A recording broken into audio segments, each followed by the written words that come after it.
Chapter 3 Wrecked on a Desert Island. After this stop we made on to the southward continually for 10 or 12 days, living very sparingly on our provisions, which began to abate very much, and going no oftener to the shore than we were obliged to for fresh water. My design in this was to make the river Gambia or Senegal,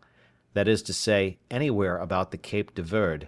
where I was in hopes to meet with some European ship, and if I did not, I knew not what course I had to take, but to seek for the islands or perish there among the negroes. I knew that all the ships from Europe, which sailed either to the coast of Guinea or to Brazil, or to the East Indies, made this cape, or those islands, and in a word, I put the whole of my fortune upon this single point, either that I must meet with some ship or must perish. When I had pursued this resolution about 10 days longer, as I have said, I began to see that the land was inhabited, and in 2 or 3 places, as we sailed by, we saw people stand upon the shore to look at us. We could also perceive they were quite black and naked. I was once inclined to have gone on shore to them, but Xury was my better counsellor, and said to me, "No go, no go." However, I hauled in nearer the shore that I might talk to them, and I found they ran along the shore by me a good way. I observed they had no weapons in their hand, except one who had a long slender stick, which Xury said was a lance, and that they could throw them a great way with good aim. So I kept at a distance, but talked with them by signs as well as I could, and particularly made signs for something to eat. They beckoned to me to stop my boat, and they would fetch me some meat. Upon this I lowered the top of my sail and lay by, and 2 of them ran up into the country, and in less than half an hour came back, and brought with them 2 pieces of dried flesh and some corn, such as is the produce of their country, but we neither knew what the one or the other was. However, we were willing to accept it, but how to come at it was our next dispute,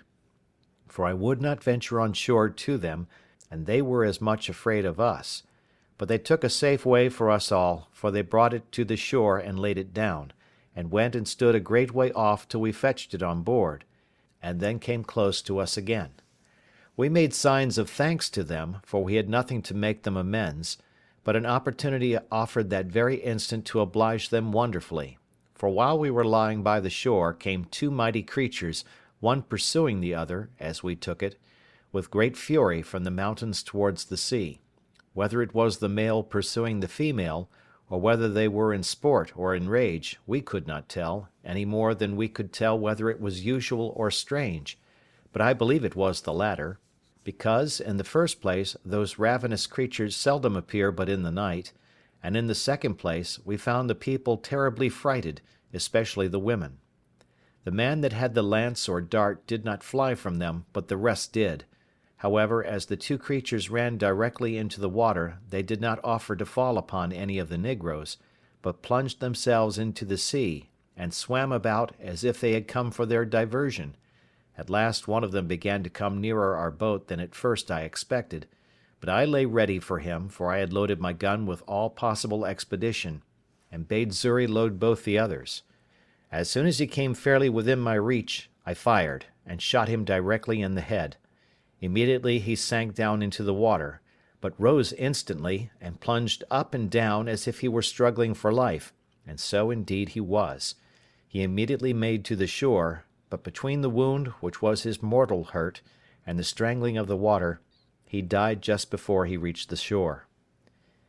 It is impossible to express the astonishment of these poor creatures at the noise and fire of my gun. Some of them were even ready to die for fear, and fell down as dead with the very terror, but when they saw the creature dead, and sunk in the water, and that I made signs to them to come to the shore, they took heart and came, and began to search for the creature. I found him by his blood staining the water, and by the help of a rope, which I slung round him, and gave the negroes to haul, they dragged him on shore, and found that it was a most curious leopard, spotted, and fine to an admirable degree, and the negroes held up their hands with admiration, to think what it was I had killed him with. The other creature, frighted with the flash of fire and the noise of the gun, swam on shore, and ran up directly to the mountains from whence they came,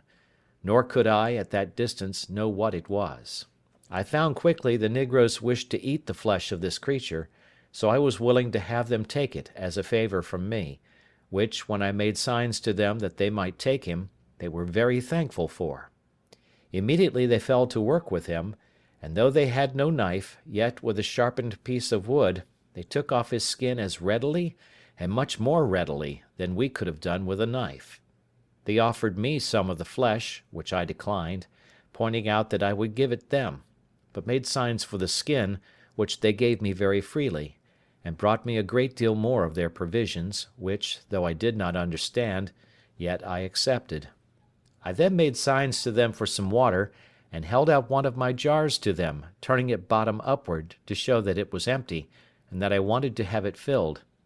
They called immediately to some of their friends, and there came two women, and brought a great vessel made of earth, and burnt, as I supposed, in the sun.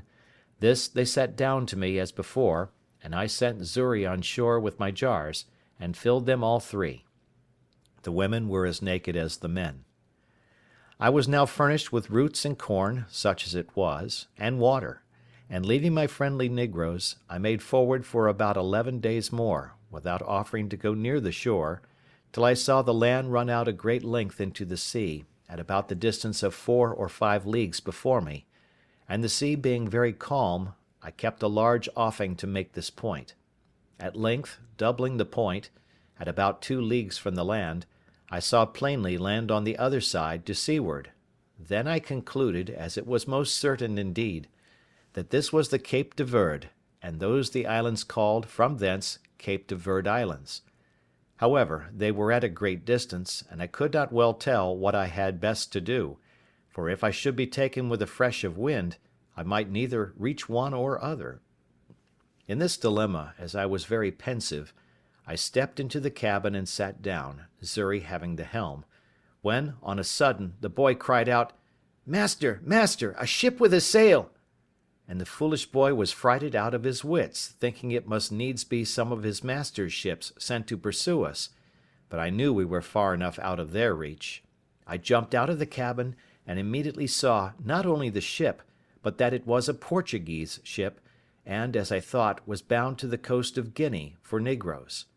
But when I observed the course she steered, I was soon convinced they were bound some other way, and did not design to come any nearer to the shore, upon which I stretched out to sea as much as I could, resolving to speak with them, if possible.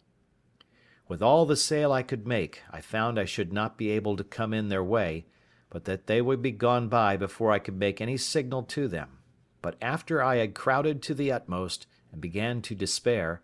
they, it seems, saw by the help of their glasses that it was some European boat, which they supposed must belong to some ship that was lost, so they shortened sail to let me come up. I was encouraged with this, and as I had my patron's ancient on board, I made a waft of it to them, for a signal of distress, and fired a gun, both which they saw, for they told me they saw the smoke, though they did not hear the gun.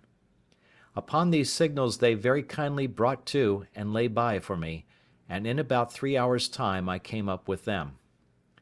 They asked me what I was, in Portuguese, and in Spanish, and in French, but I understood none of them. But at last a Scotch sailor, who was on board, called to me, and I answered him, and told him I was an Englishman, that I had made my escape out of slavery from the Moors, at Sallee. They then bade me come on board, and very kindly took me in, and all my goods. It was an inexpressible joy to me, which any one will believe, that I was thus delivered, as I esteemed it, from such a miserable and almost hopeless condition as I was in, and I immediately offered all I had to the captain of the ship as a return for my deliverance, but he generously told me he would take nothing from me, but that all I had should be delivered safe to me when I came to the Brazils. "For," says he, "I have saved your life on no other terms than I would be glad to be saved myself, and it may, one time or other, be my lot to be taken up in the same condition. Besides," said he, "when I carry you to the Brazils, so great a way from your own country, if I should take from you what you have, you will be starved there, and then I only take away that life I have given. No, no," says he, "Signor Inglés," Mr. Englishman, I will carry you thither in charity, and those things will help to buy your subsistence there, and your passage home again." As he was charitable in this proposal, so he was just in the performance to a tittle, for he ordered the seamen that none should touch anything that I had. Then he took everything into his own possession, and gave me back an exact inventory of them, that I might have them, even to my 3 earthen jars. As to my boat, it was a very good one, and that he saw, and told me he would buy it of me for his ship's use, and asked me what I would have for it. I told him he had been so generous to me in everything that I could not offer to make any price of the boat, but left it entirely to him, upon which he told me he would give me a note of hand to pay me 80 pieces of 8 for it at Brazil, and when it came there, if any one offered to give more, he would make it up. He offered me also 60 pieces of 8 more for my boy Xury, which I was loath to take, not that I was unwilling to let the captain have him, but I was very loath to sell the poor boy's liberty, who had assisted me so faithfully in procuring my own. However, when I let him know my reason, he owned it to be just, and offered me this medium, that he would give the boy an obligation to set him free in 10 years, if he turned Christian. Upon this, and Xury saying he was willing to go to him, I let the captain have him. We had a very good voyage to the Brazils, and I arrived in the Bay de Todos los Santos, or All Saints' Bay, in about 22 days after. And now I was once more delivered from the most miserable of all conditions of life, and what to do next with myself I was to consider. The generous treatment the captain gave me I can never enough remember. He would take nothing of me for my passage, gave me 20 ducats for the leopard's skin, and 40 for the lion's skin, which I had in my boat, and caused everything I had in the ship to be punctually delivered to me, and what I was willing to sell he bought of me, such as the case of bottles, 2 of my guns, and a piece of the lump of beeswax, for I had made candles of the rest. In a word, I made about 220 pieces of 8 of all my cargo, and with this stock I went on shore in the Brazils. I had not been long here before I was recommended to the house of a good honest man like himself, who had an ingenio, as they call it, that is, a plantation and a sugar house. I lived with him some time, and acquainted myself by that means with the manner of planting and making of sugar, and seeing how well the planters lived, and how they got rich suddenly, I resolved, if I could get a license to settle there, I would turn planter among them,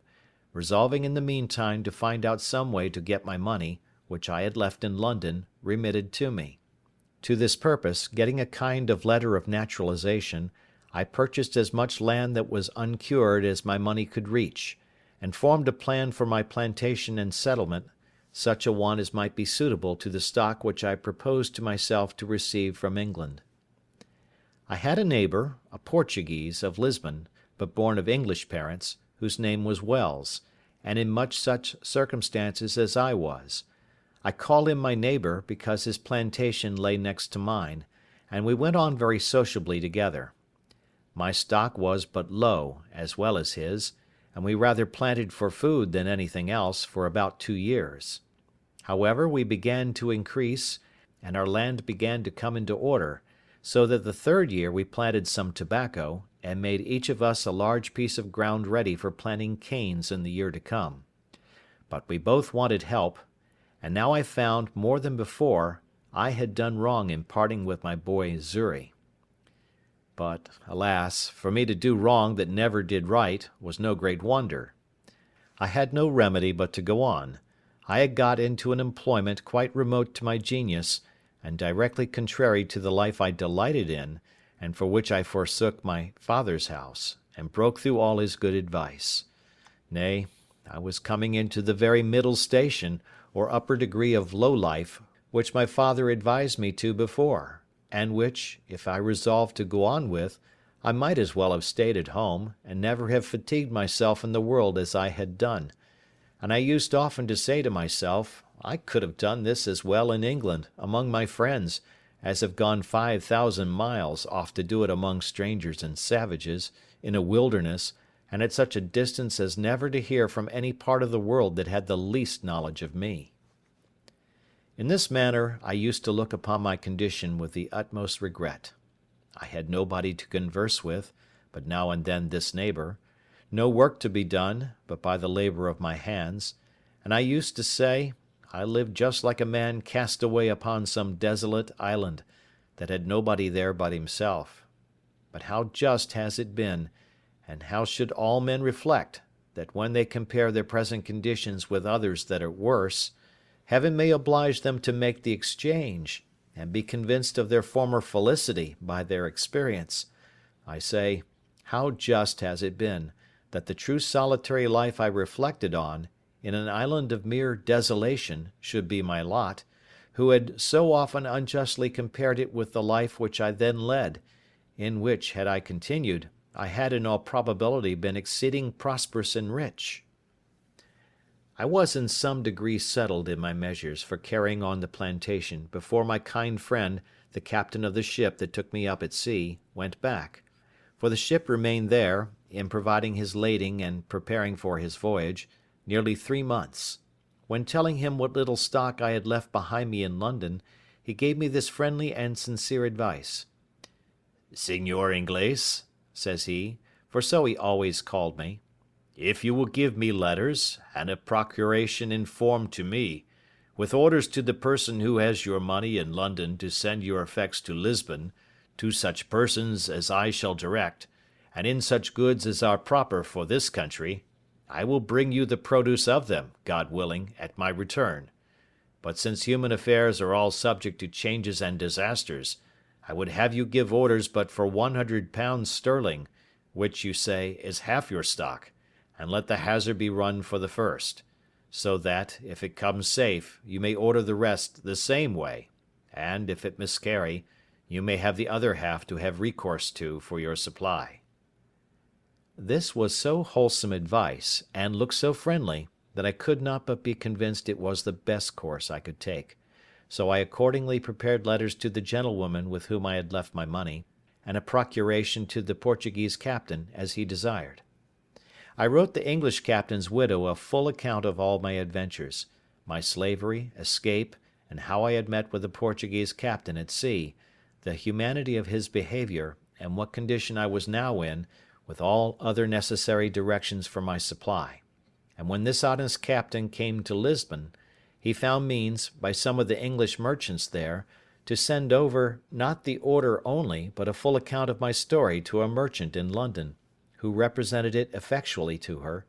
whereupon she not only delivered the money, but out of her own pocket sent the Portugal captain a very handsome present for his humanity and charity to me. The merchant in London, vesting this £100 in English goods, such as the captain had written for, sent them directly to him at Lisbon, and he brought them all safe to me in the Brazils, among which, without my direction, for I was too young in my business to think of them, he had taken care to have all sorts of tools, ironwork, and utensils necessary for my plantation, and which were of great use to me. When this cargo arrived I thought my fortune made, for I was surprised with the joy of it; and my good steward, the captain, had laid out the £5, which my friend had sent him for a present for himself, to purchase and bring me over a servant, under bond for 6 years' service, and would not accept of any consideration except a little tobacco, which I would have him accept, being of my own produce. Neither was this all; for my goods being all English manufacture, such as cloths, stuffs, baize, and things particularly valuable and desirable in the country, I found means to sell them to a very great advantage, so that I might say I had more than 4 times the value of my first cargo, and was now infinitely beyond my poor neighbour, I mean in the advancement of my plantation, for the first thing I did, I bought me a negro slave, and a European servant also;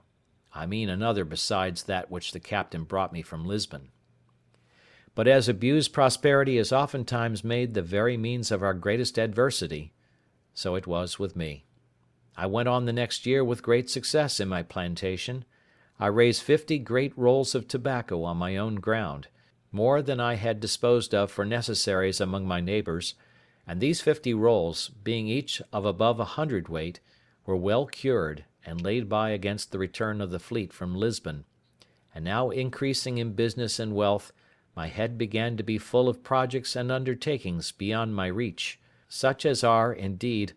often the ruin of the best heads in business. Had I continued in the station I was now in, I had room for all the happy things to have yet befallen me for which my father so earnestly recommended a quiet, retired life, and of which he had so sensibly described the middle station of life to be full of. But other things attended me, and I was still to be the wilful agent of all my own miseries, and particularly to increase my fault, and double the reflections upon myself, which in my future sorrows I should have leisure to make. All these miscarriages were procured by my apparent obstinate adhering to my foolish inclination of wandering abroad, and pursuing that inclination, in contradiction to the clearest views of doing myself good in a fair and plain pursuit of those prospects, and those measures of life, which nature and Providence concurred to present me with, and to make my duty. As I had once done thus in my breaking away from my parents, so I could not be content now, but I must go and leave the happy view I had of being a rich and thriving man in my new plantation, only to pursue a rash and immoderate desire of rising faster than the nature of the thing admitted. And thus I cast myself down again into the deepest gulf of human misery that ever man fell into, or perhaps could be consistent with life and a state of health in the world. To come then by the just degrees to the particulars of this part of my story. You may suppose that having now lived almost 4 years in the Brazils, and beginning to thrive and prosper very well upon my plantation, I had not only learned the language, but had contracted acquaintance and friendship among my fellow planters, as well as among the merchants at San Salvador, which was our port; and that, in my discourses among them, I had frequently given them an account of my 2 voyages to the coast of Guinea, the manner of trading with the negroes there, and how easy it was to purchase upon the coast for trifles, such as beads, toys, knives, scissors, hatchets, bits of glass, and the like, not only gold dust, guinea grains, elephants' teeth, etc., but negroes, for the service of the Brazils, in great numbers. They listened always very attentively to my discourses on these heads, but especially to that part which related to the buying of negroes, which was a trade at that time, not only far entered into, but, as far as it was, had been carried on by asientos, or permission of the kings of Spain and Portugal, and engrossed in the public stock, so that few negroes were bought, and these excessively dear. It happened, being in company with some merchants and planters of my acquaintance, and talking of those things very earnestly, 3 of them came to me next morning, and told me they had been musing very much upon what I had discoursed with them of the last night, and they came to make a secret proposal to me; and, after enjoining me to secrecy, they told me that they had a mind to fit out a ship to go to Guinea, that they had all plantations as well as I, and were straitened for nothing so much as servants; that as it was a trade that could not be carried on, because they could not publicly sell the negroes when they came home, so they desired to make but one voyage, to bring the negroes on shore privately, and divide them among their own plantations; and, in a word, the question was whether I would go their supercargo in the ship, to manage the trading part upon the coast of Guinea, and they offered me that I should have my equal share of the negroes, without providing any part of the stock. This was a fair proposal, it must be confessed, had it been made to any one that had not had a settlement and a plantation of his own to look after, which was in a fair way of coming to be very considerable, and with a good stock upon it. But for me, that was thus entered and established, and had nothing to do but to go on as I had begun, for 3 or 4 years more, and to have sent for the other £100 from England, and who in that time, and with that little addition, could scarce have failed of being worth £3,000 or £4,000 sterling, and that increasing too. For me to think of such a voyage was the most preposterous thing that ever man in such circumstances could be guilty of. But I, that was born to be my own destroyer, could no more resist the offer than I could restrain my first rambling designs when my father's good counsel was lost upon me. In a word, I told them I would go with all my heart, if they would undertake to look after my plantation in my absence, and would dispose of it to such as I should direct if I miscarried. This they all engaged to do, and entered into writings or covenants to do so, and I made a formal will, disposing of my plantation and effects in case of my death, making the captain of the ship that had saved my life, as before, my universal heir, but obliging him to dispose of my effects as I had directed in my will, one half of the produce being to himself, and the other to be shipped to England. In short, I took all possible caution to preserve my effects and to keep up my plantation. Had I used half as much prudence to have looked into my own interest, and have made a judgment of what I ought to have done and not to have done, I had certainly never gone away from so prosperous an undertaking, leaving all the probable views of a thriving circumstance, and gone upon a voyage to sea, attended with all its common hazards, to say nothing of the reasons I had to expect particular misfortunes to myself. But I was hurried on, and obeyed blindly the dictates of my fancy rather than my reason, and, accordingly, the ship being fitted out, and the cargo furnished, and all things done, as by agreement, by my partners in the voyage, I went on board in an evil hour, the 1st of September, 1659, being the same day 8 years that I went from my father and mother at Hull, in order to act the rebel to their authority, and the fool to my own interests. Our ship was about 120 tons burden, carried 6 guns and 14 men, besides the master, his boy, and myself. We had on board no large cargo of goods, except of such toys as were fit for our trade with the negroes, such as beads, bits of glass, shells, and other trifles, especially little looking-glasses, knives, scissors, hatchets, and the like. The same day I went on board we set sail, standing away to the northward upon our own coast, with design to stretch over for the African coast when we came about 10 or 12 degrees of northern latitude, which, it seems, was the manner of course in those days. We had very good weather, only excessively hot, all the way upon our own coast, till we came to the height of Cape San Augustino, from whence, keeping further out at sea, we lost sight of land, and steered as if we were bound for the Isle Fernando de Noronha, holding our course northeast by north, and leaving those isles on the east. In this course we passed the line in about 12 days' time, and were, by our last observation, in 7 degrees 22 minutes northern latitude, when a violent tornado or hurricane took us quite out of our knowledge. It began from the southeast, came about to the northwest, and then settled in the northeast, from whence it blew in such a terrible manner that for 12 days together we could do nothing but drive, and scudding away before it, let it carry us whither fate and the fury of the winds directed. And during those 12 days, I need not say that I expected every day to be swallowed up, nor, indeed, did any in the ship expect to save their lives. In this distress we had, besides the terror of the storm, one of our men die of the calenture, and one man and the boy washed overboard. About the 12th day, the weather abating a little, the master made an observation as well as he could, and found that he was in about 11 degrees north latitude, but that he was 22 degrees of longitude difference west from Cape San Augustino, so that he found he was upon the coast of Guiana, or the north part of Brazil, beyond the river Amazon, toward that of the river Orinoco, commonly called the Great River, and began to consult with me what course he should take, for the ship was leaky and very much disabled, and he was going directly back to the coast of Brazil.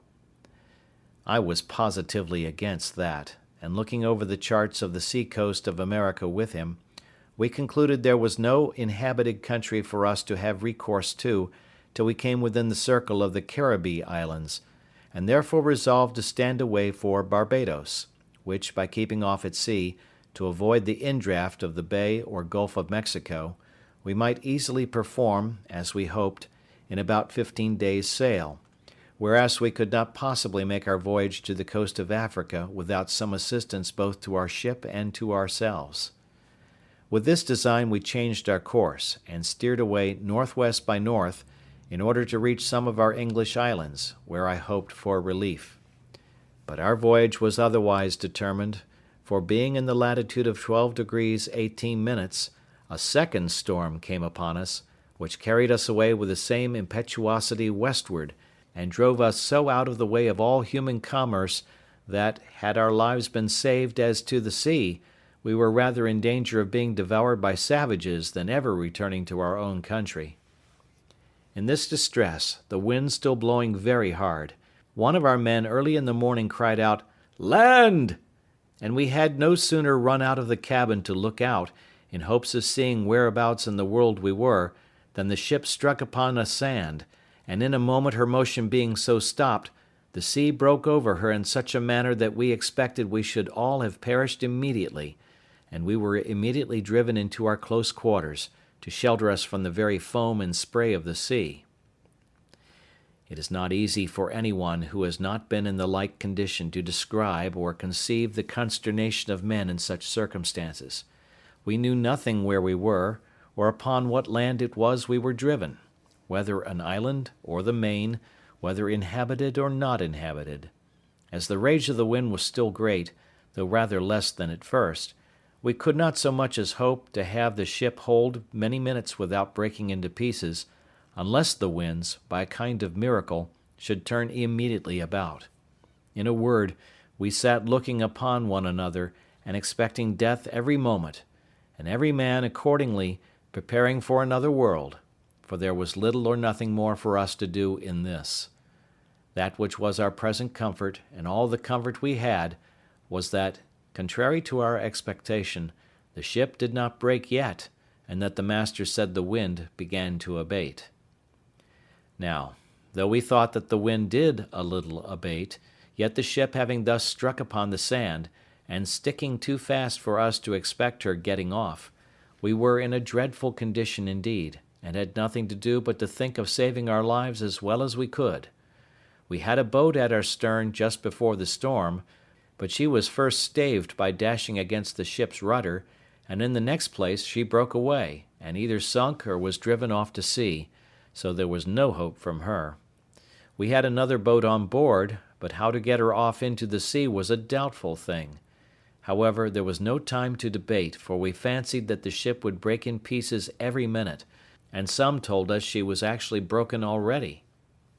In this distress the mate of our vessel laid hold of the boat, and with the help of the rest of the men got her slung over the ship's side, and getting all into her, let go, and committed ourselves, being 11 in number, to God's mercy and the wild sea, for though the storm was abated considerably, yet the sea ran dreadfully high upon the shore, and might be well called Den Wildsee, as the Dutch call the sea in a storm.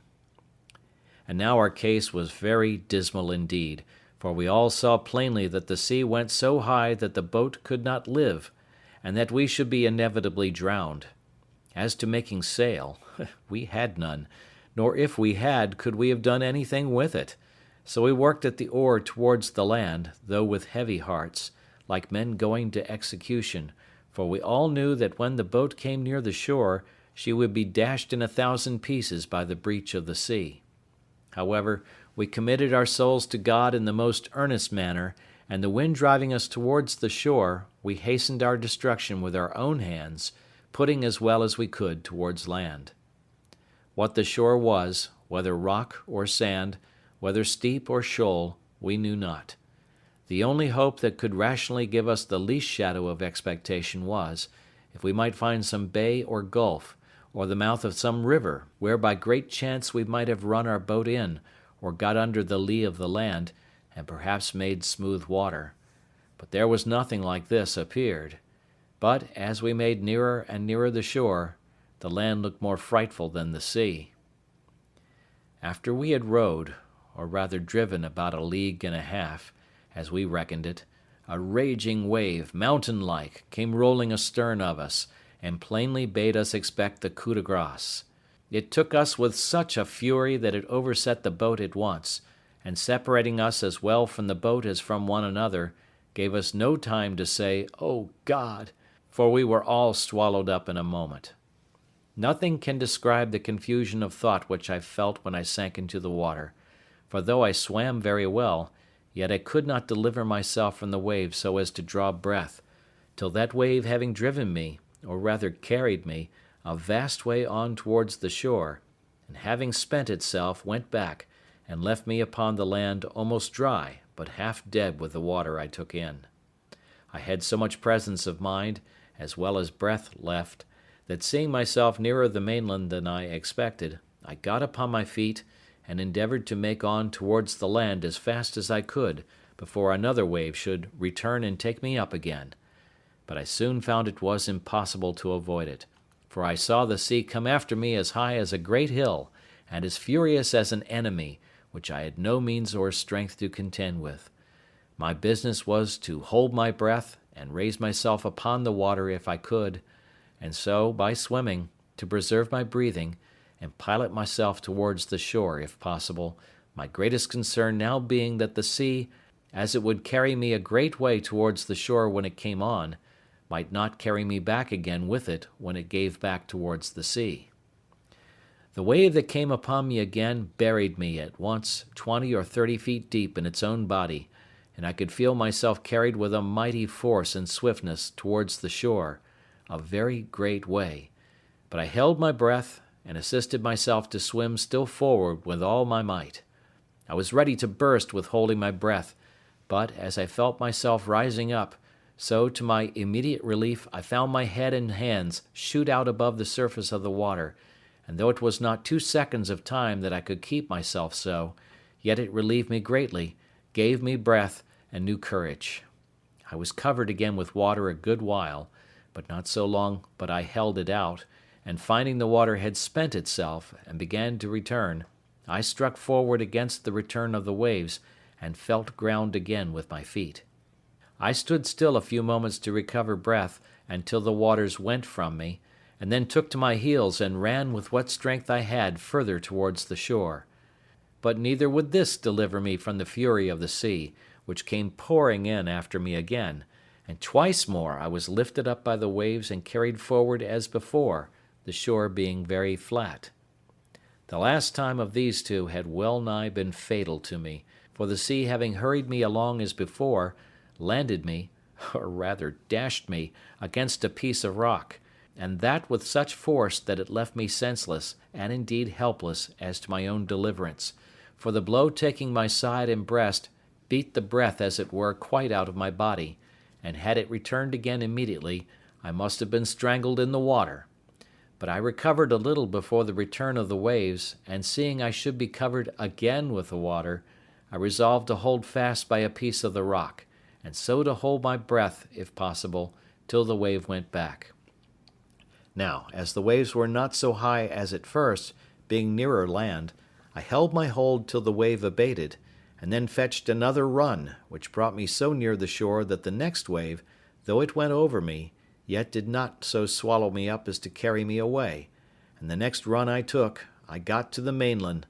where to my great comfort I clambered up the cliffs of the shore and sat me down upon the grass, free from danger and quite out of the reach of the water. I was now landed and safe on shore, and began to look up and thank God that my life was saved, in a case wherein there was some minutes before scarce any room to hope. I believe it was impossible to express, to the life, what the ecstasies and transports of the soul are, when it is so saved, as I may say, out of the very grave,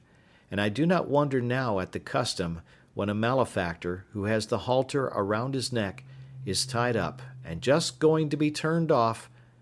and has a reprieve brought to him. I say, I do not wonder that they bring a surgeon with it, to let him blood that very moment they tell him of it, that the surprise may not drive the animal spirits from the heart and overwhelm him. For sudden joys, like griefs, confound at first. I walked about on the shore lifting up my hands, and my whole being, as I may say, wrapped up in a contemplation of my deliverance, making 1,000 gestures and motions which I cannot describe, reflecting upon all my comrades that were drowned, and that there should not be one soul saved but myself, for, as for them, I never saw them afterwards, or any sign of them, except 3 of their hats, 1 cap, and 2 shoes that were not fellows. I cast my eye to the stranded vessel, when, the breach in the froth of the sea being so big I could hardly see it, it lay so far off, and considered, Lord, how was it possible I could get on shore? After I had solaced my mind with the comfortable part of my condition, I began to look around me, to see what kind of place I was in, and what was next to be done. And I soon found my comforts abate, and that, in a word, I had a dreadful deliverance, for I was wet, had no clothes to shift me, nor anything either to eat or drink to comfort me, neither did I see any prospect before me but that of perishing with hunger or being devoured by wild beasts, and that which was particularly afflicting to me was, that I had no weapon, either to hunt and kill any creature for my sustenance, or to defend myself against any other creature that might desire to kill me for theirs. In a word, I had nothing about me but a knife, a tobacco pipe, and a little tobacco in a box. This was all my provisions, and this threw me into such terrible agonies of mind, that for a while I ran about like a madman. Night coming upon me, I began with a heavy heart to consider what would be my lot if there were any ravenous beasts in that country, as at night they always come abroad for their prey. All the remedy that offered to my thoughts at that time was to get up into a thick bushy tree like a fir, but thorny, which grew near me, and where I resolved to sit all night, and consider the next day what death I should die, for as yet I saw no prospect of life. I walked about a furlong from the shore, to see if I could find any fresh water to drink, which I did, to my great joy, and having drank, and put a little tobacco into my mouth to prevent hunger, I went to the tree, and getting up into it, endeavoured to place myself so that if I should sleep, I might not fall. And having cut me a short stick, like a truncheon, for my defence, I took up my lodging, and having been excessively fatigued, I fell fast asleep, and slept as comfortably as, I believe, few could have done in my condition, and found myself more refreshed with it than, I think, I ever was on such an occasion.